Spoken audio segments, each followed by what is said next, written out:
on saccage un peu les emplois et l'enseignement. Pour que l'être humain reste humain et ne devienne pas une bête de travail et de misère, il faut se battre. Alors luttons tous ensemble avec le Front de gauche pour une France libre, égalitaire et fraternisée.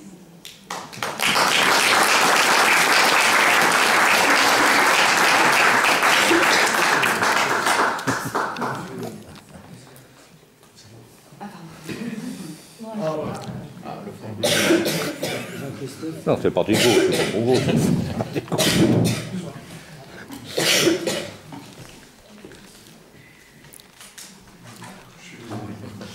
Bonsoir à tous.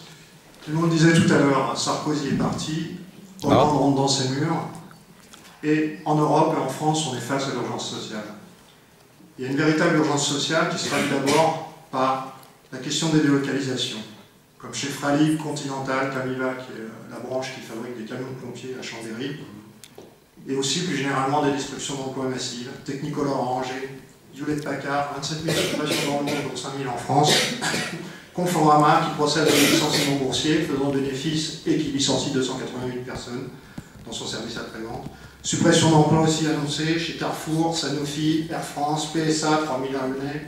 La liste est longue, à laquelle il faut rajouter récemment l'associé Cédou, dont les 3770 salariés vont être victimes de l'incompétence et des problèmes de gestion de son patron. Je dis 3770 salariés parce qu'hier j'ai entendu une responsable syndicale des sanglots dans la voix reprendre un journaliste qui disait 3500 en lui disant c'est 3770 et les 270 personnes de plus, c'est des êtres humains qui vont souffrir.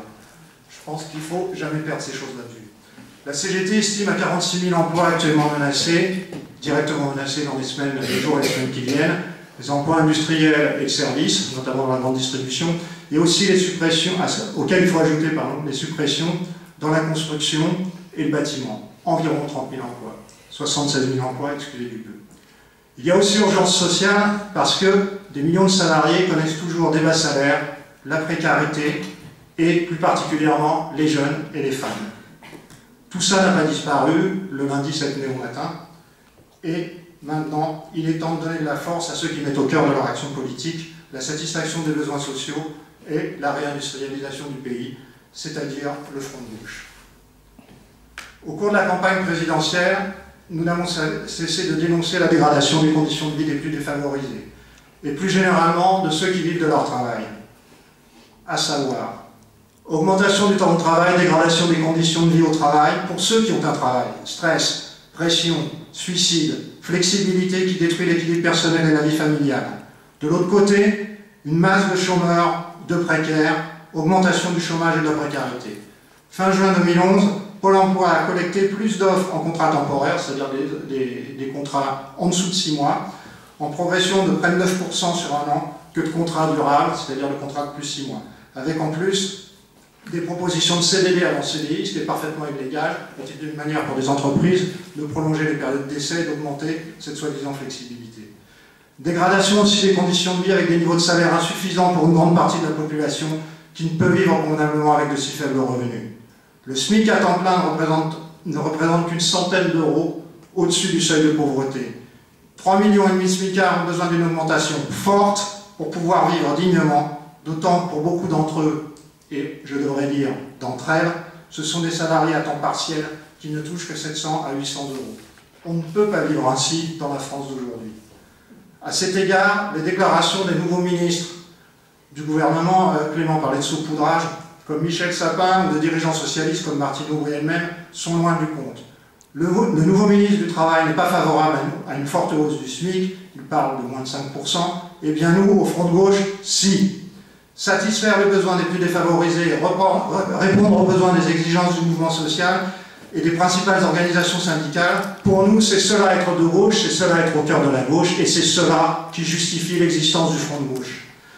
Des situations que je viens de décrire, il en résulte une série d'affirmations de la part du Front de gauche et de ses responsables et de ses militants. Évidemment, premièrement, il faut augmenter fortement les bas salaires, à commencer par le SMIC, et cela est possible par un simple décret immédiatement. Un décret gouvernemental.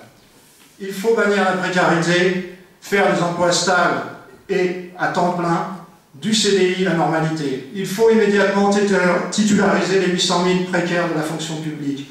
Il faut aussi créer des emplois massivement, et pour commencer des emplois industriels, et donc il faut arrêter les délocalisations et interdire les licenciements boursiers, ainsi que le demandent les dirigeants du Front de gauche, Jean-Luc Mélenchon, Pierre Laurent et les parlementaires du Front de gauche qui viennent d'écrire à Jean-Marc Ayrault en ce sens.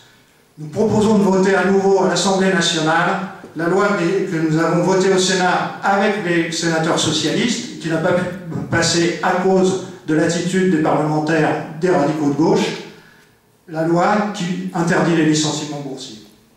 Réindustrialiser aussi, Claire le disait, ça veut dire mettre en place la planification écologique, c'est-à-dire décider de ce qu'on doit produire, de ce qui est utile à la population, de la façon de le produire et où on le produit, dans quelles conditions.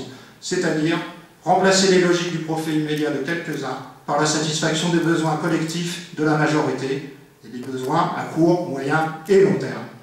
Réindustrialiser, ça veut dire s'en prendre à la domination de la finance, ne pas tolérer comme chez Fralib la casse de l'outil de travail, le mépris des salariés, de leur savoir-faire et de leurs compétences. C'est aussi permettre, en cas de déficience de l'employeur ou des maisons mères, la reprise de l'outil de travail et de l'activité par les salariés, par la création de scope et l'obtention de financement par le système bancaire.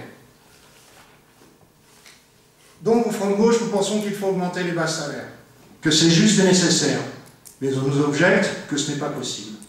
C'est une question importante et une question, un enjeu d'actualité pour aujourd'hui et pour les semaines et les mois à venir. 5 remarques sont à faire. Premièrement, en général, ceux qui disent qu'on ne peut pas augmenter le SMIC ne sont pas eux-mêmes des SMICards. Parce que la question qu'on doit se poser, c'est peut-on vivre avec le SMIC aujourd'hui tel qu'il est?